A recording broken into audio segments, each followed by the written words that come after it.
धन से सुपरिचित होंगे।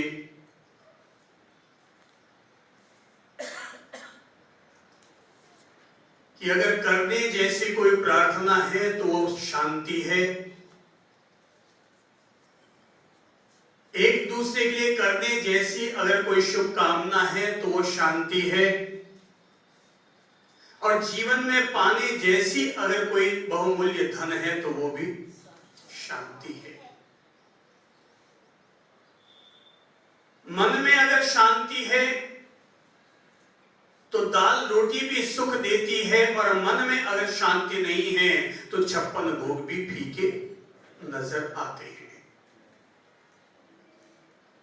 मन में अगर शांति है तो घर के 4 मेंबर भी सुख देते हैं, और घर में मन में अगर शांति नहीं है तो घर में 36 लोग साथ में रहते हैं, तब भी वो सब के सब लोग एक दूसरे को काटते हैं। शांति कोई बाजार में नहीं बिकती है। शांति का प्रबंध व्यक्ति को स्वयं को करना होता है।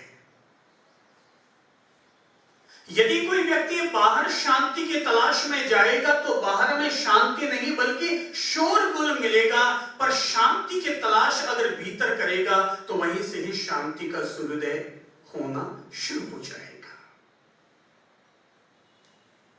मार्केट में जाओगे तो वहां तो शोरगुल नजर आएगा, चाहे सब्जी के बाजार में जाओ चाहे फल के बाजार में। आज हम इस बात को समझते हैं। अगर हमने आज अभी इस समय यह गीत गुनगुनाया है कि धरती पर स्वर्ग उतर आए, प्राण प्राण में शांति दीप जल जाए, तो आज हम थोड़ा सा यह समझने का प्रयास करते हैं कि व्यक्ति के अपने भीतर शांति का दीप कैसे जले, मन में शांति का दीप कैसे जले। कुछ लोग सोचते हैं शादी नहीं हुई, शादी हो जाए तो मन में शांति, पर जिनकी शादी हो गई उनसे पूछो, छाती कुटा साथ में लिए लिए घूम रहा हूं, है तो अशांति और नहीं है तो अशांति। दोनों ही स्थितियों में अशांति व्यक्ति के इर्द गिर्द घूमती है। चेहरे की पवित्रता अगर देखो तो सबके चेहरे पर पवित्रता नजर आएगी, पर मन में अगर झांक कर देखो तो सबके चरित्र में कहीं न कहीं मरम्मत की जरूरत अवश्य है।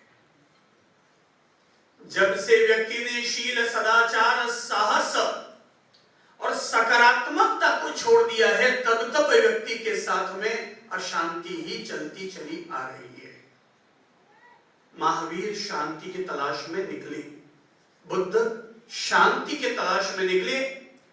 अगर घर में रहने से उनको शांति मिल रही होती तो शायद राजकुल को छोड़ने की जरूरत नहीं पड़ती। पत्नी के पास अगर शांति मिलती तो आपसे तो कहीं ज्यादा सुंदर उनकी पत्नी रही होगी। वे राजकुल के थे, राजकुमार थे, तो आपसे तो कम से कम ज्यादा ही सुंदर पत्नी रही होगी, मगर फिर भी छोड़कर निकल गए।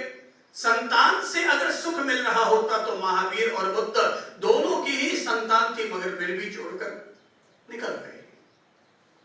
उनको शांति की तलाश करने के लिए शांत स्थल की तरफ जाने की जरूरत थी, जहां जाकर वे मनन कर सके कि मेरे मन का सुकून कहां और कैसे मिलेगा।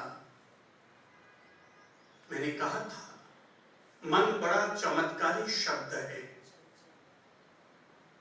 मन से पहले अगर न लगा दो तो नमन बनता है, और मन के बाद अगर न लगा दो तो मनन बनता है। और मनन और नमन दोनों का अगर समायोजन कर लो तो मन की समस्याओं का शमन होता है। आज हम अपने मन का शमन करना सीखते हैं कि किस तरह से व्यक्ति अपने शांति के लिए प्रबंध कर सकता है। मैनेजमेंट ऑफ पीसफुल माइंड, जीवन के शांत मन का प्रबंधन। मैं कुछ कहूं उससे पहले आप लोगों को खास तौर पर एक घटना प्रसंग से गुजारता हूं। प्रसंग पहले सुनते हैं। और घटना यह है कि विदेश में कहीं पर पेंटिंग की प्रतियोगिता आयोजित हुई और पेंटिंग में यह था कि जो व्यक्ति प्रथम विजेता बनेगा उस व्यक्ति को $10 लाख मिलेंगे। अब $10 लाख मिलेंगे तो इतनी बड़ी राशि थी, तो हर पेंटर अपनी तरफ से लग गया कि वह अपनी ओर से शानदार, सुंदर से सुंदरतम पेंटिंग प्रस्तुत करे। हजारों हजार पेंटिंग्स आई, चयन करना भी मुश्किल हो गया, पर उन सारे चित्रों में से 100 चित्र चयनित किए गए कि ये 100 चित्र सबसे उत्तम हैं। किसी ने पेंटिंग की, सूर्योदय का समय है, चमकता सूरज सामने है, चारों तरफ हिमालय है और हिमालय पर जब सूरज की किरणें गिर रही हैं तो वे किरणें भी सोने की तरह चमक रही है। उसने पेंटिंग का नाम रखा पॉजिटिविटी। एक और पेंटर ने पेंटिंग बनाई, चित्रकार ने अपना हुनर दिखाया और चित्रकारी करते हुए उसमें दिखाया रात का सीन, पूर्णिमा का चांद आसमान में उगा हुआ है, चारों तरफ नीला नीला रंग फैला हुआ है, नीचे झरना शांत भाव से बह रहा है और उसके बगल में बैठा हुआ एक आदमी लगातार चांद को निहार रहा है और उसने अपनी पेंटिंग का नाम दिया सुकून। हर व्यक्ति ने अपने अपने हिसाब से अपनी पेंटिंग बनाई और पेंटिंग का नाम देता चला गया। 100 चित्रों में से जिस एक चित्र को प्रतियोगिता में प्रथम घोषित किया गया,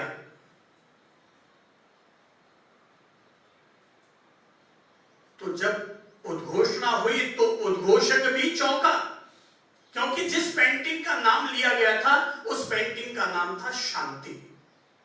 क्या था? दोबारा बोलिए, थोड़ा पड़ोस वाले को सुनाकर बोलिए, शांति। उस पेंटिंग का नाम था शांति। और जब वो पेंटिंग सामने लाई गई तो एक एक पेंटिंग लाई जा रही थी, एक एक का परिचय दिया जा रहा था और जब अंतिम पुरस्कार की बेला आई तो पेंटिंग का सम्मान दिया गया शांति को। और सारे मीडिया कर्मी, पत्रकार सब इकट्ठे थे, वो पेंटिंग को देख करके चौंक पड़े। बोले सर, आपने इसमें नाम दिया है शांति और प्लस पूरे चित्र में कहीं पर शांति तो नजर आती ही नहीं है, क्या जजों ने ढंग से चित्र को देखा है या कोई तरफदारी हो गई है? जजों ने खड़े होकर कहा हमने हर चित्र की बारीकी को समझा है और पेंटर ने अपनी ओर से क्या मैसेज, क्या पैगाम दुनिया को देना चाहे, हमने उसको भी ध्यान से देखा है। बोले आपने इस पेंटिंग में क्या देखा? इस पेंटिंग में तो तूफान उठ रहे हैं, एक तरफ ज्वालामुखी उठती हुई नजर आ रही है और समंदर का पानी दिखाई दिया है जो कि उछाले मार रहा है, पत्ते गिर रहे हैं, पतझड़ हो रहा है और आपने इसे शांति नाम देकर के और प्रथम पुरस्कार के लिए चयनित किया है। जज ने कहा हाँ, आप लोगों ने उठते हुए तूफान को तो देखा, ज्वालामुखी को भी देखा, समुद्र में उठ रहे ज्वार भाटे को भी देखा, पर आप चित्र पर गौर कीजिए, आप पाएंगे इस सारे चित्र में एक तरफ एक झोपड़ी भी बनी हुई है। हाँ, मीडिया कर्मियों ने कहा बिल्कुल सामने झोपड़ी बनी हुई भी दिख रही है। बोले जरा गौर करो तो पता चलेगा उस झोपड़ी में खिड़की भी है। बोले हाँ, एक छोटी सी खिड़की है। बोले गौर करो तो पता चलेगा उस खिड़की में एक युवक भी खड़ा है। बोले हाँ, युवक, हाँ कुछ दिखाई तो दे रहा है। बोले दिखाई दे रहा है तो गौर करके देखो, उस युवक के चेहरे को देखो तो पता चलेगा इस चित्र में नाम शांति क्यों दिया गया है।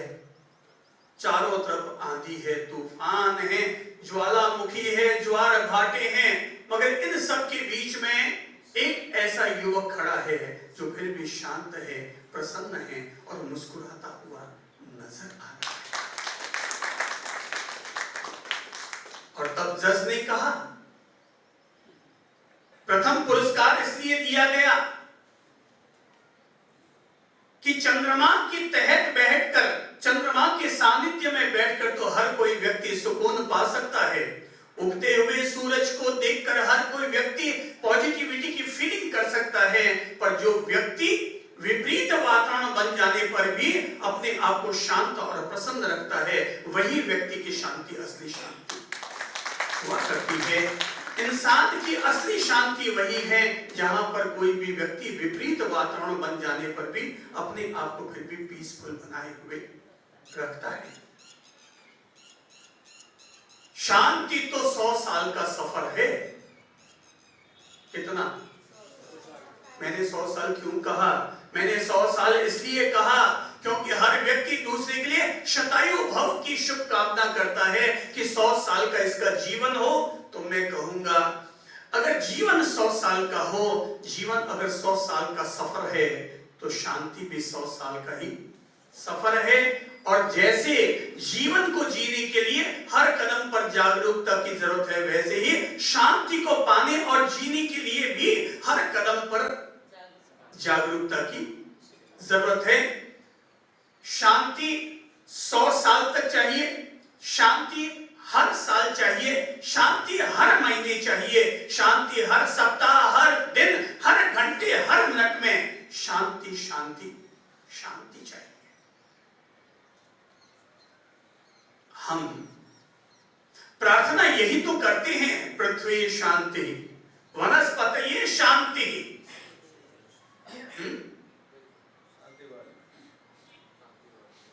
वायु शांति, प्राण शांति, सब चीजों में शांति की तो शुभकामना करते हैं। अशांत मन जलती हुई आग है, शांत मन जलता हुआ दीपक है। दीपक प्रकाश फैलाता है, पर आग हमेशा स्वयं को भी जलाती है और दूसरों को भी जलाने का काम करती है। आदमी को शांति और अशांति में से केवल एक हाथ में शांति लेना है, दूसरे हाथ में अशांति लेना है, और ये निर्णय करना है कि मुझे इन दोनों में से कौन से शब्द को अपने दिल और दिमाग से लगाना है। चलो, अच्छा होगा आप लोग भी अपने दोनों हाथ उठाओ, सामने लो दोनों हाथ, और उठाकर एक पर लिखो मानसिक तौर पर शांति और दूसरे हाथ पर लिखो मानसिक तौर पर अशांति। अब देख लो, एक तरफ शांति शब्द लिख लिया है, दूसरी तरफ अशांति शब्द लिख लिया है। तय करो आपने कौन से हाथ में कौन सा शब्द लिखा है। अब जिसको आप चाहते हैं उसे तो अपने दिल पर ले आओ, और जिसे आप नहीं चाहते उस शब्द को उठाकर 3 बार डस्टबिन में डाल दो। विसर्जनम विसर्जनम विसर्जनम स्वाहा। अब जरा बता दीजिए, आपने अपने दिल से कौन सा शब्द लगाया है? शांति के शांति? आपको छूट है, कौन सा शब्द लगाया? थोड़ा जोर से बोलिए, अभी और नहीं सुनाई दिया। हाँ, हमारे कान बहरे होते हैं, ये सुनते नहीं हैं। लगता है सुनते हैं, पर अंदर में अशांति इतनी भीतर तक उतरी हुई है कि हमें ठेठ अंदर तक इस शांति को प्रवेश दिलाना होगा। और प्रवेश दिलाने के लिए हमें रोजाना ही सुबह खुद को मोटिवेट कर ही लेना चाहिए। और सुबह जब आप अपनी प्रार्थना पूरी कर लो, मेडिटेशन पूरा कर लो, तब अपने आप से एक लाइन जरूर कह लेना, मैं शांति प्रिय आत्मा हूं, मैं शांति प्रिय आत्मा हूं। तलाक देने के लिए एक बार बोलना पड़ता है कि 3 बार? तो आप भी 3 बार बोलिए ना, मैं शांति प्रिय आत्मा हूं, मैं शांति प्रिय आत्मा हूं, मैं शांति प्रिय आत्मा हूं। शांति को भी याद करो, आत्मा को भी याद करो, ताकि आत्मा का स्वभाव शांतिमय बन सके। तो मैं शांति प्रिय आत्मा हूं। कई तरह के प्रबंध करने पड़ते हैं, तब कहीं जाकर के व्यक्ति के अशांत मन का प्रबंधन हो सकता है, अशांत मन का समाधान निकल सकता है।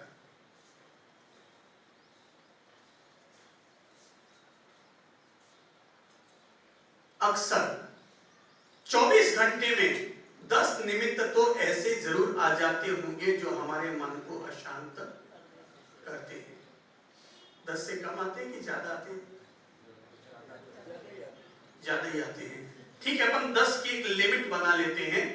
तो 10 निमित्त तो ऐसे आते हैं जब हमारे मन में अशांति आ जाती है। अब हमें यह समझना है कि 10 निमित्त आए और 10 निमित्त में ने मेरे मन को अशांत किया। अब जरा मूल्यांकन करो और समझो, क्या 10 के 10 निमित्त ऐसे थे जो मेरे मन को अशांत करे? विचार करेंगे, कर विचार तो पाम, विचार करेंगे तो पाएंगे। 10 में से 8 निमित्त तो ऐसे थे जिनको फालतू ही मैंने अपने दिमाग में ढोया, लोड उठाया। 8 को मैं नेगलेक्ट कर सकता था, मैं नेगलेक्ट कर सकती थी। केवल 2 ही निमित्त ऐसे थे जिन्होंने वास्तव में मेरे दिल को ठेस पहुंचाई है। पर हमने कितनों को ढोया? 10 को। तो अब पहले तो ये तय करो कि 10 में से 8 को माइनस किया जा सकता है, ताकि बाकी समाधान केवल 2 से ही जुड़ा हुआ रहेगा। लड़ाई झगड़ा जो करना है वो केवल 2 का होगा। कम से कम 8 को तो है, 8 का तो लापा लगाओ, 8 को तो घर से बाहर निकालो।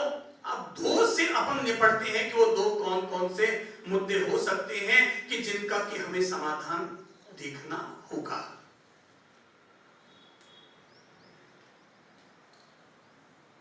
अभी कुछ दिन पहले की बात है, मैं एक कहानी पढ़ रहा था।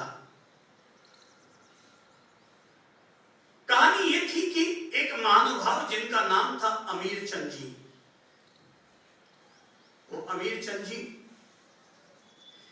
एक ज्ञानी संत के पास पहुंचे और जाकर कहने लगे, गुरुदेव,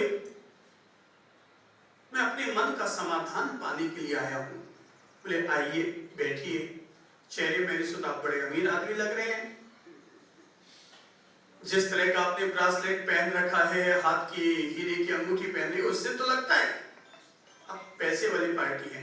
हाँ साहब, यथा नाम तथा गुण, भगवान की कृपा से नाम भी अमीर चंद रखा गया और भाग्य ने भी साथ दिया, प्रभु की भी कृपा हुई और अमीर भी बन गया। पर मन में बड़ी अशांति रहती है। कभी पत्नी अशांति पैदा कर देती है, कभी बच्चे अशांति पैदा कर देते हैं, कभी धंधे के कारण अशांति पैदा हो जाती है।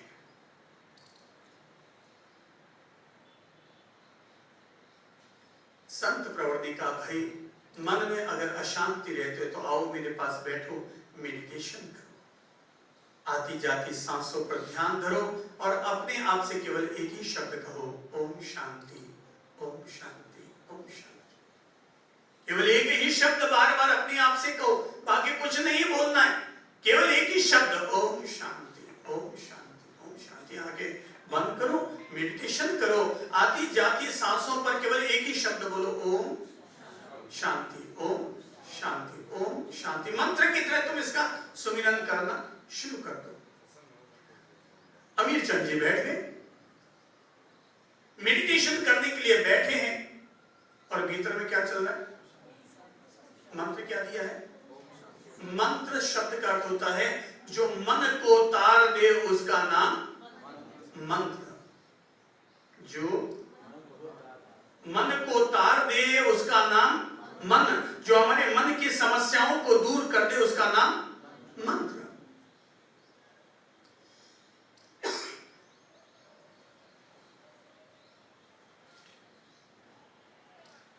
ओम शांति, ओम शांति। तन में शांति, मन में शांति, विचारों में शांति, आत्मा में शांति।